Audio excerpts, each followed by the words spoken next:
Hey everybody, it's Peter. I'm here with a special episode of Reach Around with Donnie Hue. What's up, y'all? How are you doing today? I'm pretty good. Happy for you to be here. We're glad that you could be here with us. Thank You have a you. lot of big things going on. You want to tell us some of those things, such as your film and what you have going with that? Yes. So this year I produced a film, as you know, Ruse Blues, Promise Me You'll Be There. It's an awareness piece about a character on a soul searching journey after sexual liberation phase. And it raises awareness about sexual health,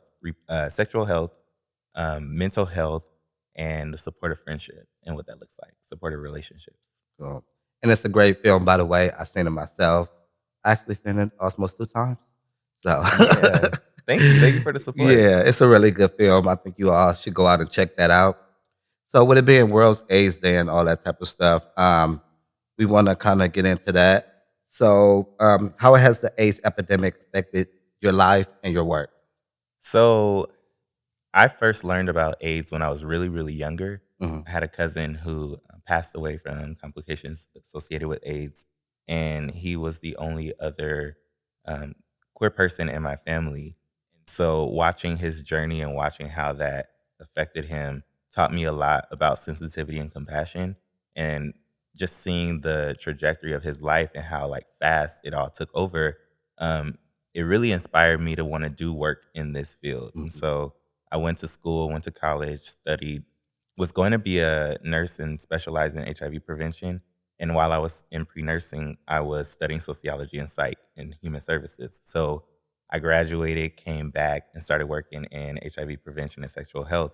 And that's because I did all the research on like the topic and figuring out what we could do to like help the community and get other people to be aware of how this epidemic is impacting us and why.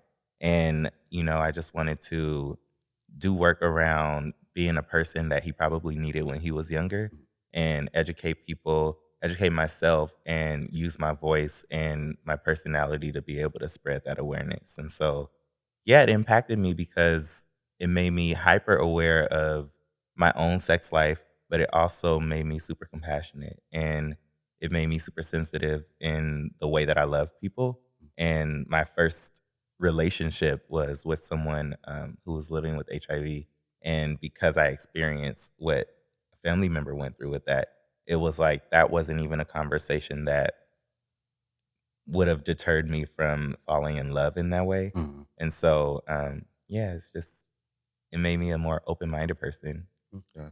But Yeah. with your education and your background, it was only a given that you got into this field and kind of made a change. Yeah. What you were doing, and that's really good. I take my hat off to you for that. Thank you. I kind of went through some of the similar situations. I come from a family background that is not really educated on the AIDS epidemic and HIV and all the, the background of that. So I kind of had to teach them. And in Hmm. order to teach them, I had to learn more for myself. Hmm. So that's why I've got in the field. I've been in the field 9 years professionally. Before that, I just used to attend groups and do other stuff just to open my mind and, kind of get a reality on the stigma that's pushed on us. Hmm. So, what is some of your point of views on the stigma that we have to deal with in this lifestyle? I think for one, of course, being informed and being aware, but two, just seeing the person. Like Mm, it's important to see the person and separate the judgment of how you think a person may have contracted HIV. And also being a safe space for other people. So some people might still have stigma or might still project stigma out mm, because they're not understanding that either their language or the way that they operate in the space of talking about HIV could be stigmatizing. And so, yeah, I think that what we could do to relieve some of that, and one of my jobs is to dismantle stigma, is to be more open about the conversation and to normalize the conversation and to make people feel like whole humans, like it doesn't mm, matter as long as you are encouraging and empowering people to take care of themselves and talking about modes of transmission without getting into other people's business of how it has been contracted, because there are people who are born with HIV that find out later in life. And, those type of things was just something I wrote about in the film. The character who's living with HIV was born with it. mm. And I wanted to shed light on that part of the the discussion because we don't talk about it that much. And I wanted to also raise awareness about how people shouldn't be treated differently, no matter how their circumstance of living with HIV came about. And I kind of would like you to speak more on that because I kind of went through a similar situation. Um, I guess you would say it was the first relationship I was in. Um, we were maybe almost 6 months in, and they told me that they were positive. Hmm. We hadn't been sexual or anything. We just, had phone conversations, went out, and all that type of stuff. But we were really feeling each other.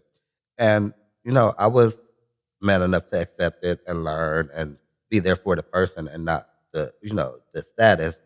But within the relationship, as it grew, I found them kind of getting insecurities, Hmm. and it kind of affected the relationship to where it didn't work out. Hmm. So, did you deal with any type of obstacles or anything like that? Yes. And it didn't stem from the person. It was more so like the optics of what was happening. Mhm. So I was stigmatized as a young black gay man in my early mid to mid 20s. In working in the space, someone had suggested that I test myself because I had a cough. And I had at the time it was like tonsillitis or something like Mm. that, but I had a cough.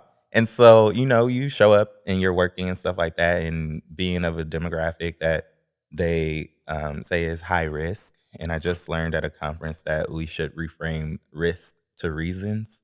But being who I was in that time, the person like suggested that I test myself, which caused a lot of anxiety for me because there was so much uncertainty, and this person knew that I was in a serodiscordant relationship. And so we used to have conversations about everything, Mhm. like all of the our health records, and when we would go to the doctor, we would support each other in that way. We'd come home and we would talk about it, like just break down our experience in the medical space. And so when I realized that like it will relieve a lot of the anxiety I had, because I didn't want to give anyone the power to suggest that I had HIV because Mhm. I was a young black gay man in my 20s. I was like, I'm gonna go get on PrEP. Like, what do how do you feel about that? I'm gonna make this decision for myself, but I just want to run this by you just in support. And the person that I was with internalized that a little bit, and it was a really sad moment for both of us. And they were supportive and encouraged me to do it, but in retrospect, they had thought that I was making that decision because of what they were dealing with, which Mhm. wasn't the case. It was more so to empower myself and not give anyone on the outside any reason to make me feel that I might have contracted something. Because of my age and who I was with Mhm. and what we were doing.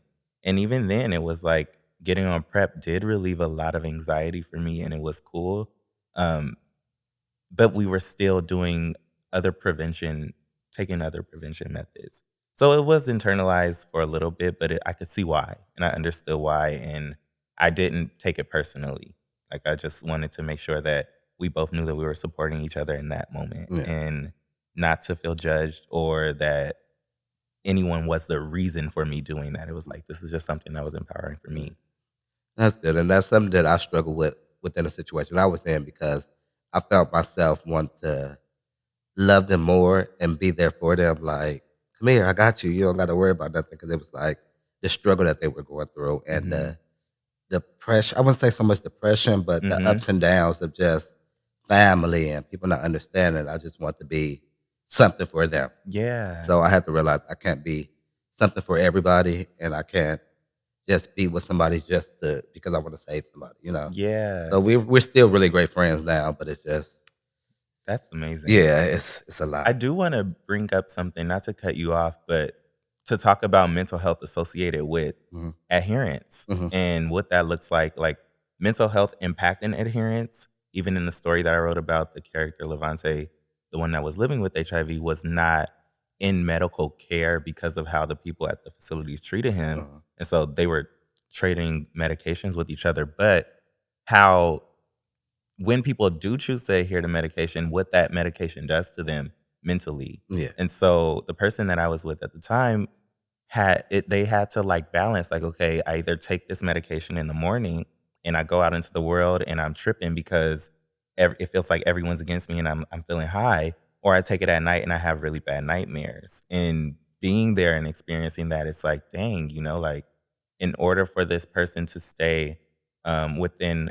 an undetectable viral load Mhm. range, they have to adhere to the medication. And in adherence, they're dealing with these consequences of it making them feel anxious in the morning or like giving them horrible nightmares at night. And so the support and assistance in that way, that does cause, they did cause some depression and things. And it did impact the social relationships Mhm. with the outside world when this person was out. And I witnessed it. And it was easy for me to sit there and be like, don't worry about what people are thinking. Don't worry about how somebody's Yeah. looking at you when you on the train and things like that. But the deeper issue was that it was a challenge with the medication. And Mhm. so switching the medication helped. Mhm. And there are options for that people might not know about. Like, oh, I can talk to my doctor about this. And this is not normal that I'm losing sleep and waking up and all these things is horrible. I could go to the physician or provider and talk to them and see what medication has, like, doesn't have that type of side effect, Mhm. Totally. So, how do you feel that stigma affects Black man when it comes to HIV and AIDS treatment and prevention? Mm. How do I feel stigma affects Black men when it comes to HIV, stigma and prevention? One, testing, um, being in the space where we're told at certain ages what we're going to contract certain things by, what type of infections we're going to get by certain ages. Going to facilities if someone's not comfortable with their sexuality. Most of the facilities are targeting young, queer, Black men between a certain age demographic. And so if someone is questioning or not wanting to identify a certain way, just showing up to the place can cause some anxiety for them. And also just in society, like we see the statistics, which is something that I don't really verbalize a lot because I don't want our community to go out into the world expecting something Mhm. like having to deal with any type of infection, whether it's HIV or high cholesterol or high blood pressure. It's like there are ways to prevent these things and there are ways to talk about these things and there are ways to treat them. And we don't have to keep planting that seed inside of people's heads to get them to take action Mhm. to manage and monitor and maintain their well-being. um, we can just encourage and empower them from a different way. And I think that our community gets a lot of that, like Black people in general, but Black men Mhm. specifically, it's always something. Yes. It's always some type of ailment or some type of challenge that we have to deal with when we go into space. And so that could be intimidating for people. Very. And we don't have enough people really supporting that without judgment. Mhm. So, you might judge the young Black guy who's drinking or who is eating fast food because he can't afford to prepare meals in a certain way. There's so many socioeconomic factors that impact people's decisions. Uh-huh. And one of the reasons why I love risk versus reasons and how we should use reasons because those reasons are real. And they're for us to pay attention to as Black people. So I feel like we have it a little bit more challenging when it comes to treatment, prevention, and stigma. Right. And what type of things do you do in your daily life to improve your health and wellness? In my health and wellness, I walk a lot. I have a puppy and he's super energetic. So like I'm always out walking. I make sure that I get my proper nutrients. I love to maintain my mental health with therapy and expressing myself and talking about things and not bottling up emotion and just managing my mental and emotional health. And then also like actively working in community and in this space, it encourages you to be on it. Like I'm an Uh-huh. authentic person, so whenever I'm talking about something or whenever I'm sharing something in transparency and vulnerability, it's something that I'm living. It's something that I am wanting to encourage other people to improve as well. And I also understand that healing is like not linear and it's a journey that has its ups and downs. And so it is a constant, it's something that you have to work on consistently. And I manage it by like reading a lot of books, just empowering myself so Mhm. that I could be of service to other people. But through service, I know that I am better because I love to practice what I'm preaching. So when it comes to testing and all the things that come with that. I do not like getting tested at all. And I wrote about that too. It causes anxiety. Yeah, very much. But I know that it's something necessary for me to do. And so instead of focusing on the anxiety of it, I focus on the accountability of it. And I hold myself accountable and give myself grace that I'm being responsible by showing up to the clinic or to the office and taking advantage of resources. I'm being responsible by showing up to therapy and checking in with my support system and being vulnerable and transparent enough about my circumstances if I'm lacking in certain things. So that's how I manage it, just being real. Mhm. So, with it being World AIDS Day, what would be your ideal campaign, your ideal event to just reach the people, educate the people, put some type of spark in somebody's mind and make them want to make a change in some type of way? So ideally, I would love to have one of my coffee table talk series sessions where we gather as community and just have conversations, create safe space for people to be able to heal through storytelling and sharing, and provide food and drinks and resources and information so that people are aware, but to create this space that's safe enough for people to be encouraged and not deterred from taking the steps to healing. So using my voice, gathering people from the community to use their voices, no matter what their status is, Mhm. just having conversation and like seeing people where they are. And if we decide to quote unquote meet people where they are, as we love to say, it's like don't leave them there. Uh-huh. Like meet them where they are and bring them up, or be honest about the fact that you might be there too. Nobody's perfect, Yeah. and that's how we heal. It's like resonating and sharing and finding commonality in the things that we need and being support, offering space for people to be able to express what they need support with. Yeah. And I will even go back to the Let's Stop HIV Together campaign because I feel like we have to stop it together. Mm-hmm. Like no matter how much we want to try on our own, as one person, there's only so much we can do. We Yeah. can do so much more together, you know? If we Yes. just unite, it's just so hard. Yeah. I was a part of the Let's Stop HIV Together campaign. It was a print campaign maybe 4 years ago, like 2017 or 18. And being in that space, I was able to talk about both a former love of mine and a family member who I was in really close contact with. And with that, you don't have to be living with HIV to advocate or be an activist of this change Mhm. or create social change around this topic, because that's what stopping HIV together looks like. Yeah. It's not standing on the side like, oh, that's not happening to me. You could be sitting next to your best friend Mhm. or your little sister or an aunt or your brother. You never know who you're sitting next to. And that person could be silently living with HIV and not being vocal about Yeah. it because of the judgment Yeah. that they might have heard you express. So I think stopping it together is like coming from a very humble place of understanding that anything could happen to anyone and that that does not determine someone's worth and how they should be treated or respected. Very true. Because you never know what somebody's going through. They could have the biggest smile in the world and be dying inside. So Mhm. that's why I always walk, I speak. You know, you can change somebody's day and not even know it. Yeah, kindness. But yeah, it was really good having you here. I love your Thank conversation. you. I do want you to end with saying a little bit more about your movie and, you know, kind of putting it out there for the people just in case they want to check it out. Yes, yes. So Ruse Blues, Promise Me You'll Be There. We are submitted to film festivals as of right now. We've had 2 screenings here in Los Angeles. I'm working on touring the film across the nation.